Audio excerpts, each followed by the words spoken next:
하나님이 어느 날 시장 어귀에서 자신이 만난 예수 그리스도에 대한 복음을 간증하고 있었어요. 많은 사람들이 그 이야기를 듣고 있었지요. 그런데 그 무리 중에 한 신사가 쪽지를 이 아이언사이드 목사님에게 전해줍니다. 그 쪽지에는 이렇게 기록이 되어 있습니다.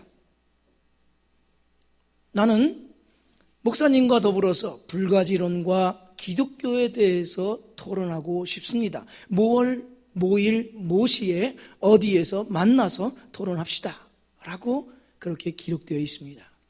그 신사는 기독교를 배격하는 사회주의자이면서 불가지론자입니다. 불가지론이라는 것은 경험을 뛰어넘는 어떠한 것도 존재할 수 없다라는 뜻입니다. 눈에 안 보이니 신이 있는지 없는지 모른다 이런 뜻입니다. 그 쪽지를 받아든 아이언사이드 목사님이 많은 무리들을 향하여서 그 쪽지 내용을 읽으면서 이렇게 말했습니다. 선생님, 나는 선생님의 제안에 매우 흥미를 느끼며 그 제안에 적극 응할 생각입니다. 그러나 선생님이 나와 더불어 토론을 할 때 두 사람을 반드시 동행해 줄 것을 요구하는 바입니다. 한 남자로서 수년 동안 구제불능의 사람이었다가 선생님이 가르치는 불가지론에 의하여서 갱생의 삶을 살고 새로운 사람이 되어 이 사회에 이바지하는 한 사람을 데리고 오십시오. 또 한 사람은 여성이면 좋겠습니다.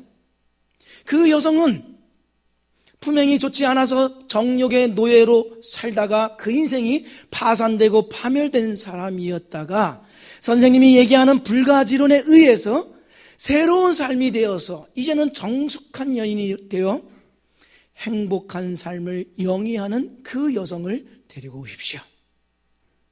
그렇게 한다면 나는 예수 그리스도를 믿어 그와 같이 변화된 100사람을 대동하고 당신과 더불어 토론장에 나아갈 것입니다. 그랬더니 그 목사님의 이야기를 들었던 옆에 있는 한 소녀가 이렇게 말합니다. 목사님, 제가 그 집회에 목사님과 함께 가도 될까요? 라고 해요. 그러면서 이렇게 말합니다. 제가 속한 복음단체에는 목사님이 말씀하시는 그 사람들 40명 이상은 충분히 데리고 갈 수 있을 것입니다. 그랬더니 주변에 있는 많은 사람들이 박수와 환호성을 지르죠. 그 사회주의자, 하나님이 계신지 안 계신지 알지 못한다고 하는 불가지론자, 이 신사는 부끄러운 나머지 슬그머니 손을 저으면서 무리 속을 빠져나아갔습니다. 아마 그 자리에 우리가 있다고 한다면 우리 역시 그럴 것입니다. 목사님, 저도 가고 싶습니다. 아멘입니까? 그랬을 것입니다. 그러고 보자면 하나님께서는 절망 중에 있는 사람들, 구제불능자인 자들, 정욕의 노예가 됐던 자들을 새롭게 만드시는 하나님이심을 우리가 알게 되죠. 성경에 나와 있는 모든 성경의 인물들 예외 없이 다 그러한 사람들, 하나님으로 인하여서 역전의 인생을 살아가게 됐던 사람들을 우리가 만나게 됩니다. 그 중에 한 사람이 오늘 나와 있는 이 한나의 여성입니다. 한나는 오늘 본문에서 기도를 하죠. 그런데 이 기도 내용이 슬픔과 마음이 고통을 겪고 있다고 하는 그 여성으로서 드리는 기도가 아님을 발견하게 됩니다. 이 기도의 내용은 마치 전쟁에서 승리하여서 승리의 노래와 같습니다. 축제의 기쁨으로 환호성을 지르는 그러한 내용과 같지요. 그러니까 이 한나의 기도 내용은 노래이면서 찬양이면서 기도이면서 노래인 것이죠. 어떻게 해서 이 여인, 자신은 슬픈 여인이라고 소개할 수밖에 없었던 이 여인이 이러한 노래를 할 수 있었게 된 걸까요? 오늘 1절 말씀을 보십시오. 1절 말씀에 이렇게 기록이 되어 있습니다. 내 마음이 여호와로 말미암아 즐거워하며 내 뿔이 여호와로 말미암아 높아졌으며 내 입이 내 원수들을 향하여 크게 열렸으니 이는 내가 주의 구원으로 말미암아 기뻐함이니이다. 자신의 입을 열어서 노래하게 하신 이가 누구라고 말씀하고 있습니까? 하나님이십니다. 홀로 하나님이신 그 전능자께서 한나의 입을 열어서 노래하게 하였다 말하죠. 한나의 표현에 의하자면 하나님은 입이 있으나 말할 수 없는 그 부끄러운 자들의 입을 열어서 기쁨을 주시고 노래하게 만드시는 분이시다, 그렇게 말하고 있습니다. 한나도 부끄러운 여인이죠. 기도할 때도 통곡으로 울음은 울지만 입으로 말할 수 없어서 몸으로 고통의 신음의 기도를 드릴 수밖에 없는 그 여인에게, 그 처량한 신세의 여인에게 기쁨을 주신 분, 입이 100개, 1000개, 10,000개라 할지라도 말할 수 없는 그러한 사람들을 하나님은 열어서 말하게 하시고 노래하게 하시는 분이시다라고 소개하고 있습니다. 그러한 자들이 누구입니까? 오늘 본문에 나와 있는 4절, 5절, 8절에 나와 있는 넘어진 자, 품을 팔고 줄이는 자, 가난한 자, 아이를 갖지 못하는 자, 빈궁한 자, 이렇게 소개되어 있습니다. 그러한 사람들이 다 한나와 같은 사람들입니다. 입이 있지만 말할 수 없는 자들입니다. 부끄러워서 한쪽에 찌그러져 있어야 되는 그런 사람들입니다. 여기 넘어져 있는 자가 누굽니까? 넘어진 자? 우리가 이런 말 하죠. 재수 없는 사람은 뒤로 넘어져도 뭐가 깨진다? 코가 깨져요. 아니, 뒤로 넘어지는데 왜 코가 깨집니까? 그만큼 있을 법하지 않은 일이 그에게는 일어나. 그래서 재수 없는 사람이에요. 그 사람이 바로 여기 나와 있는 넘어진 자입니다. 넘어진 자.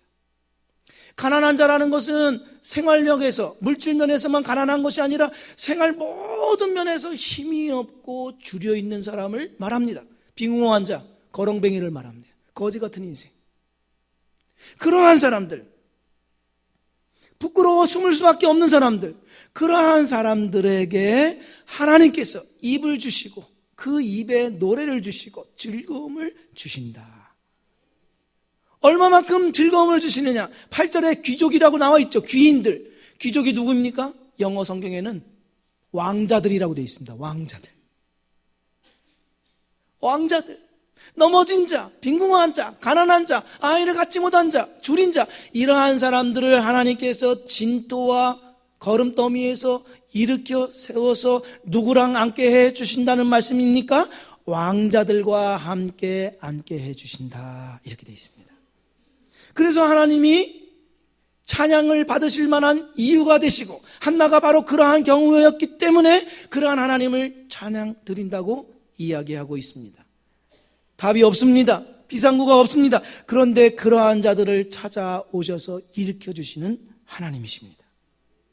이것은 바로 아브라함과 사라가 겪었던 일이기도 하죠.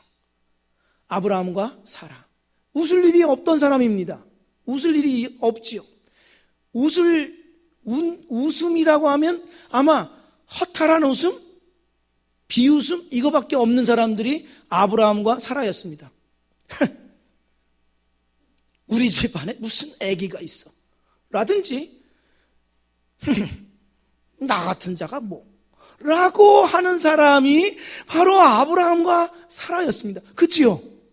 그런데 그 사라에게 이삭을 주셨을 때 그 이삭을 받고는 사라가 이렇게 이야기합니다. 창세기 21장 6절 말씀에 사라가 이르되 하나님이 나를 웃게 하시니 듣는 자가 다 나와 함께 웃으리로다. 가련하는 자, 소망이 없는 자, 그러한 자들에게 하나님이 웃음을 주시는 분이시다. 입이 있으나 말할 수 없고 슬픔을 사겨야만 하는 그러한 인생에게 찾아오셔서 웃음을 주신 분. 그러니 내 이야기를 듣고 다 와서 함께 웃게 하시는 하나님을 찬양하자, 그렇게 이야기하고 있는 것이죠. 이삭을 받았던 사라나 사무엘을 받았던 한나가 그렇게 말하고 있는 것입니다. 그런 까닭에 우리도 동일하게 그러한 고백에 참여할 수 있습니다. 어떠한 환경이나 조건이라도 하나님을 의지하면 답이 있다. 어떠한 처지나 어떠한 환경에 있다 할지라도 하나님만 의지하면 비상구가 열린다. 그러니 세상 것을 두려워하거나 불안할 필요가 없다고 고백할 수가 있는 것이죠. 우리의 처지를 하나님께 얼마든지 나아가 말씀드릴 수가 있습니다. 그러면 하나님은 우리의 처지에 답이 되어주시고 비상구가 되어줄 수 있음을 오늘 한난을 통해 이야기하고 있습니다. 기독교 신앙이 무엇입니까? 자격이나 조건을 다 갖출 수 있어야만 하나님 앞에 나아갈 수 있는 것이 기독교입니까? 그건 기독교가 아닙니다. 아무리 세상적으로 소망이 없고 아무런 조건이 없다 할지라도 무작정 하나님 앞에 나아가서 그의 만남을 요청하며 구하며 소원 드릴 수 있는 것이 기독교입니다. 그것의 대표적인 사람이 바로 한나입니다. 그리고 한나 외에 수두룩하지만 또 다른 대표적인 한 사람을 역대상 4장 9절 10절에서 만나죠. 그의 이름은 야베스입니다. 야베스.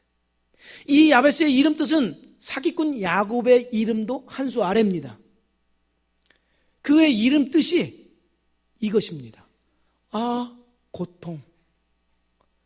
이름 뜻이 고통입니다. 어떻게 사람 이름을 고통이라고 지을 수 있을까요? 고통입니다. 그의 어머니가 그를 낳았을 때 고통스러웠습니다. 그의 몸에 장애가 있는 듯이 보여집니다. 그의 출신 배경이나 지적 능력이나 실력이나 신앙 정도도 아무것도 기록되어 있지 않고 그의 이름은 고통입니다. 다른 것은 몰라도 그의 운명에 대해서는 어느 정도 짐작할 수 있습니다. 그의 운명은 먹구름이 잔뜩 낀 인생입니다.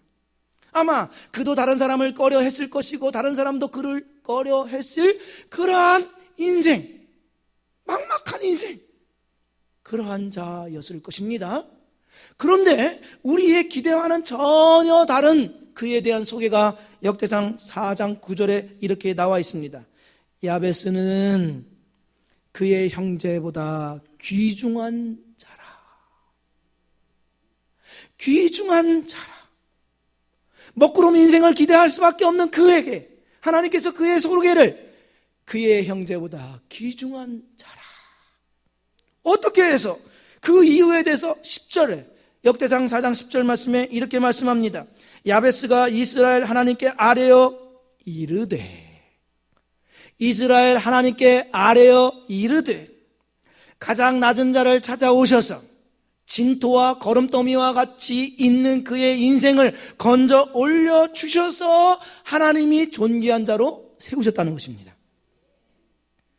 그를 영광스러운 자리에 앉게 해주셨다는 것입니다. 우리가 입이 100개고 1000개라고 할지라도 말할 수 없는 처지에 있는 성도들 계십니까?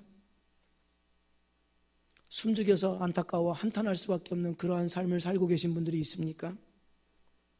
하나님은 우리의 처지를 아뢰 수 있는 자비로운 아버지이십니다. 그분께 나아가서 그분께 우리의 마음을 토로하고 구하는 일이란 전혀 손해가 없습니다. 아니, 손해가 아니라 응답받을 수 있는 소망을 갖게 하십니다. 내 인생 보잘것없다고 말하지 마십시오. 저 미국의 미식 축구팀의 축구 선수인 짐 마셜이라는 선수가 있습니다. 미식 축구 아시죠? 공 들고 이렇게 뛰어가는 경기 있죠? 제가 그거까지 설명을 드려야 되나요? 공 들고 이렇게 뛰는 경기 있습니다. 이 짐이 자기 앞에 떨어진 그 공을 들고 달리기 시작했습니다. 관중들이 막 환호성을 지르죠. 그리고 나서 골인을 시켰습니다. 나중에 알고 봤더니 상대팀 골문이 아니라 자기 팀 골문을 향해서 냅다 달리고 자살골 넣었어요.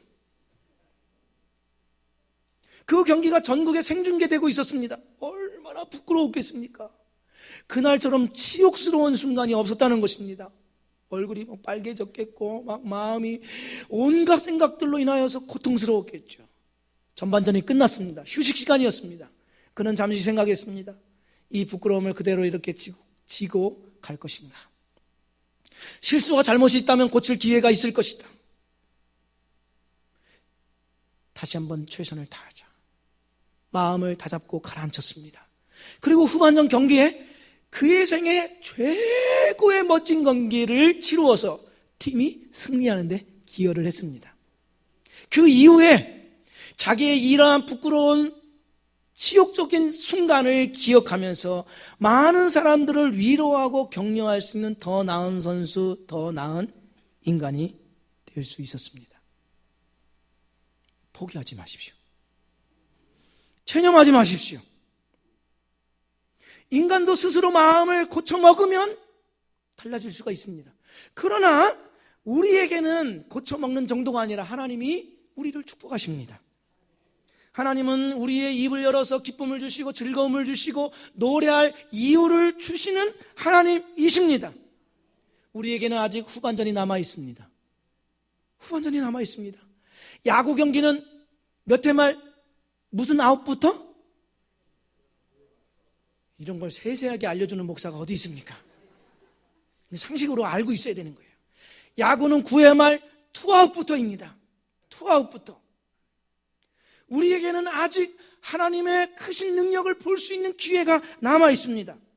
그런 까닭에 하나님을 의지하고 그 은혜를 구하는 일을 중단하지 마십시오. 내게 보이는 몇몇의 일들로, 내가 느껴지는 어떤 좌절된 현상으로 엎드려져 있지 마십시오. 계속해서 주님 앞에 나아가십시오. 끝났다고 하지 마시고 하나님께서 나에게 은혜 주시기를 갈망하는 마음으로 간절히 주님 앞에 나아가서 그의 은혜 구하는 일을 멈추지 마십시오. 그런 까닭에 한나의 기도가 우리의 기도가 되고 한나의 노래가 우리의 기도가 되기를 주의 이름으로 축복드립니다. 한나는 하나님께서 주신 그 응답의 선물 기쁨으로 감사했지요.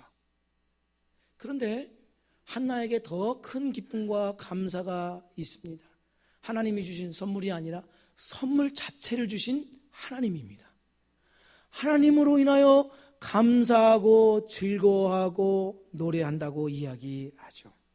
하나님은 선물보다 더 크신 분이십니다. 선물이 줄 수 없는 것보다 더 큰 것을 주시는 분이 하나님 자체입니다. 우리가 하나님으로부터 선물을 받죠. 그런데 선물도 감사하고 기뻐해야 되겠지만 선물을 주신 하나님을 더 크게 기뻐하고 자랑거리로 삼아야 합니다. 하나님이 우리와 함께 계시다고 하는 그 사실 때문에 그렇죠. 2절 3절 말씀을 보십시오. 2절 3절에 여호와와 같이 거룩하신 이가 없으시니 이는 주밖에 다른 이가 없고 우리 하나님 같은 반석도 없으심이니이다. 심히 교만한 말을 다시 하지 말 것이며 오만한 말을 너희의 입에서 내지 말지어다. 무슨 말입니까? 하나님만이 하나님 되시며 그 하나님이 한나에게 전부다, 이런 뜻입니다. 하나님이 없다면 아무리 좋은 것을 가지고 있다 할지라도 아무 소용없다, 이런 뜻입니다. 교만이 무엇이냐? 하나님이 없어도 자기가 가지고 있는 좋은 것들로 얼마든지 기뻐하고 즐거워할 수 있다고 하는 것이 교만이고 교만한 자입니다. 그러한 자들이 4절과 5절, 10절에 소개되어 있는데요, 그들은 용사라고 하는 자들이며 풍족한 자들이라고 하며 하나님을 대적하는 자들이다, 이렇게 말씀하고 있습니다. 보호와 안전과 축복은 누구로부터 옵니까? 하나님으로부터만 옵니다. 그런데도 불구하고 이들은 자신이 가지고 있는 돈과 권력과 명예와 유명세로 하나님이 함께하지 않더라도 얼마든지 즐거워할 수 있다고 자랑하는 자들입니다. 그런데 그들을 향하여서 언젠가 부서지고 꺾어질 것이라고 말씀하고 있지요. 그러한 자들이 누구였냐면 바로 이스라엘 백성이었습니다. 하나님께서는 이스라엘 백성에게 수고와 땀 흘리지 않았음에도 불구하고 가나안 땅을 주셨습니다. 그들의 손으로 짓지 않은 성읍을 주셨습니다. 좋은 것으로 가득 차 있는 집을 주셨습니다. 그들이 파지 않은 우물을 주셨고 뿌리지도 않았는데 거두어 드릴 수 있는 온갖 좋은 과실들을 그 백성에게 주셨지요. 그러면서 이 말씀을 꼭 기억을 하라고 하셨습니다. 신명기 6장 11절 12절 말씀에 내게 배불리 먹게 하실 때 너는 조심하여 너를 애굽 땅 종되었던 집에서 인도하여 내신 여호와를 잊지 말고 내 하나님 여호와를 경외하며 그를 섬기며 그의 이름으로 맹세할 것이니라. 이스라엘 백성에게 땅과 집과 좋은 물건과 먹을 것이 가득하니까 하나님이 그들의 보호자요 그들과 함께 계신다는 사실을 잊어버리지 말아라, 그런 것입니다. 돈이나 힘이나 군사 권력들이 그들의 보호자가 아니라 하나님의 함께 하심이 그들에게 안전처요 보호자 되심을 기억하라는 것입니다. 그러니 하나님만을 섬겨 경외하라, 이렇게 알려주신 것입니다. 세상 사람들은 자기의 소유가 그들의 안전을 책임지고 미래와 자기다운 삶을 살 수 있다고 굳게 믿고 있습니다. 그것이 돈이며 건강이며 권력입니다. 특히 나는 무엇을 할 수 있는지, 무엇을 살 수 있는지, 무엇을 누릴 수 있는지, 어떤 곳에 살고 무엇을 타고 다니고 무엇을 먹을 수 있는지, 그것에 따라서 자기가 어떤 사람인가를 결정할 수 있다고 믿습니다. 한마디로 말하면 소비 능력이 하나님과 같은 대접을 받는 사회에 살고 있죠. 실제 연구에 의하면 돈을 쓸 때 자기가 힘이 있다고 느껴진다는 것입니다. 돈을 쓸 때 뭐가 느껴진다고요? 힘이 있다고 느껴진다는 거예요. 여성들 어떠십니까? 물건을 살 때 막 힘이 느껴지죠. 가방을 사고 옷을 사고 구두를 사고 힘이 느껴지죠. 안 그렇습니까? 자기의 소비 능력으로 커뮤니티가 형성이 됩니다. 자기가 어떤 집에 살고 있냐, 어떤 차를 타고 있느냐에 따라서 그 부류들이 모이지요. 사회적인 레벨이 달라진다고 말합니다. 스카이캐슬 보셨죠? TV도 좀 보세요. 미국의 사이콜로지컬 사이언스라고 하는 잡지에는 연구 결과를 이야기해 주고 있는데요. 사람이 돈을 다루고 만지기만 해도 기분이 좋아진다는 거예요. 그렇죠? 돈 만지면 기분 좋아지죠. 심지어 어떤 결과를 발표하고 있냐면 통증조차, 병원에 입원한 환자가 돈 만지게 되면 통증조차 줄어든다는 거예요. 그래서 우리 병원 신방 갈 때 돈 주기도 하고 막 그러는 거예요. 통증 좀 없어지라고. 사람들은 다 그렇습니다. 그런 까닭에 있던 것이 없어지면 그들은 인생이 끝났고 망했고 볼장 다 봤다, 이렇게 좌절하죠. 왜? 있다가 없어질 것, 변할 것, 영원하지 않는 것을 그들의 보호자요 그들의 하나님으로 삼았기 까닭에 그것들이 없어지는 날에 꺾이고 넘어지게 되는 것입니다. 이스라엘 백성이 바로 그러하였습니다. 그런 까닭에 암흑의 시대를 맞이할 수밖에 없었고 민족적인 실패를 겪을 수밖에 없었던 이유가 거기에 있습니다. 단 하나, 하나님을 그들의 보호자로 삼지 않고 하나님의 함께 하심을 거절했기 때문에 그렇습니다. 하지만 한나는 하나님이 주신 선물도 감사했지만 하나님 자체를 더욱 감사하고 사랑했습니다. 이러한 고백은 다윗에게도 찾아볼 수가 있습니다. 다윗은 시편 4편 7절 8절 말씀에 주께서 내 마음에 두신 기쁨은 그들의 곡식과 새 포도주가 풍성할 때보다 더하니이다. 내가 평안히 눕고 자기도 하리니 나를 안전히 살게 하시는 이는 오직 여호와이시니이다. 창고에 곡식과 포도주가 풍성하다는 것은 전혀 부족함이 없다, 부요하다, 만족스럽다, 이런 뜻입니다. 부자다, 이런 것이죠. 자기의 상황을 빗대는 것입니다. 창고에 곡식과 포도주가 가득 차 있습니다. 그런데 그 가득 참으로 자기가 평안히 눕고 자기도 한다라고 되어 있습니까? 아니죠. 어떻게 해서 다윗은 평안히 눕고 자기도 한다고 이야기하고 있습니까? 하나님이 그와 함께 하시기 때문에. 곡식 때문이 아닙니다. 포도주 때문이 아닙니다. 하나님이 함께 하시기 때문에, 그와 함께 있기 때문에 평안히 눕고 자기도 한다, 그렇게 말합니다. 자기가 가질 것 다 가졌으니까 그런 얘기하지 라고 할 수 있습니다. 그러나 이번에는 정반대의 상황에서 똑같은 고백을 합니다. 다윗이 시편 3편 5절 6절 말씀을 보십시오. 시편 3편 5절 6절 내가 누워 자고 깨었으니 여호와께서 나를 붙드심이로다. 천만인이 나를 애워싸 진친다 하여도 나는 두려워하지 아니하리이다. 천만인이 진쳐서 나를 친다고 할지라도 어떤 상황입니까? 전쟁 상황이죠. 다윗의 생애에 가장 큰 전쟁, 어려움을 겪었던 전쟁은 그의 아들 압살롬이 반란을 일으킬 때였습니다.